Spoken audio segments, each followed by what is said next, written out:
എരിവും പുളിയും മധുരവുമുള്ള നല്ലൊരു ചമ്മന്തി ഉണ്ടാക്കാം. അതിനായിട്ട് ഇതുപോലെ ഒരു ചീഞ്ചട്ടിയിലേക്ക് വെളിച്ചെണ്ണ ഒഴിച്ച് ചൂടാകുമ്പോൾ ഒരു 10-15 വറ്റൽമുളക് ഇട്ട് കൊടുക്കാം. ചെറിയ തീയിൽ വെച്ചിട്ട് വേണം മുളകൊന്ന് വറുത്തെടുക്കാനായിട്ട്. മുളക് ഈ രീതിയിലൊന്ന് വറുത്തെടുക്കാം. ഇനി ഇതിലേക്ക് ഒരു 5-6 വെളുത്തുള്ളി ചേർത്ത് കൊടുക്കാം. നാടൻ വെളുത്തുള്ളിയാണെങ്കിൽ കുറച്ചും കൂടി അധികം ഇടാം. ആ വെളുത്തുള്ളിയും ഒന്ന് വറുത്ത് കോരാം. ഇനി ഇതിലേക്ക് ചേർക്കുന്നത് ചുവന്നുള്ളിയാണ്. ഒരു 10-15 ചുവന്നുള്ളി എണ്ണയിലിട്ടിട്ട് നല്ലതുപോലെ ഒന്ന് വഴറ്റിയെടുക്കാം. ഈ സമയം തന്നെ ഒപ്പം കുറച്ച് കറിവേപ്പിൻ്റെ ഇല കൂടി ഇടാം. എന്നിട്ട് ഇതെല്ലാം നല്ലതുപോലെ വഴറ്റിയെടുക്കാം. ഇനി ഇതെല്ലാം കൂടി നമുക്ക് ഒന്ന് അരച്ചെടുക്കണം. അരകല്ലുള്ളവർ അരകല്ലിൽ വെച്ച് അരച്ചെടുത്താൽ മതി.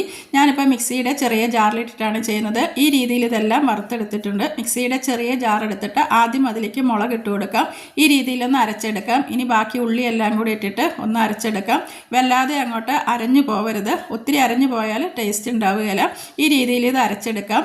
ഇനി ഇതിലേക്ക് കുറച്ച് പുളി ഇങ്ങനെ കുതിർത്ത് വെച്ചിട്ടുണ്ടായിരുന്നു. അത് പുളി ഇട്ട് കൊടുക്കാം. ആവശ്യത്തിന് ഉപ്പും കൂടി ഇട്ട് കൊടുക്കാം. ഇനി ഇതിലേക്ക് ചേർക്കുന്നത് ശർക്കരപ്പൊടിയാണ്. ശർക്കരപ്പൊടിയും കൂടി ഇട്ട ശേഷം നല്ലതുപോലെ ഒന്ന് ഇളക്കി യോജിപ്പിച്ച് കൊടുക്കാം.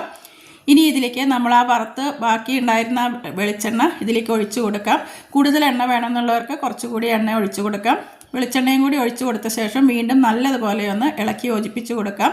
ഇത്രയേ ഉള്ളൂ. നല്ല അടിപൊളി ചമ്മന്തി റെഡിയായി. ഇത് ചോറിൻ്റെ കൂടെയും ഇഡ്ഡലി ദോശയുടെ കൂടെയൊക്കെ കഴിക്കാൻ നല്ല സൂപ്പർ ചമ്മന്തിയാണ്.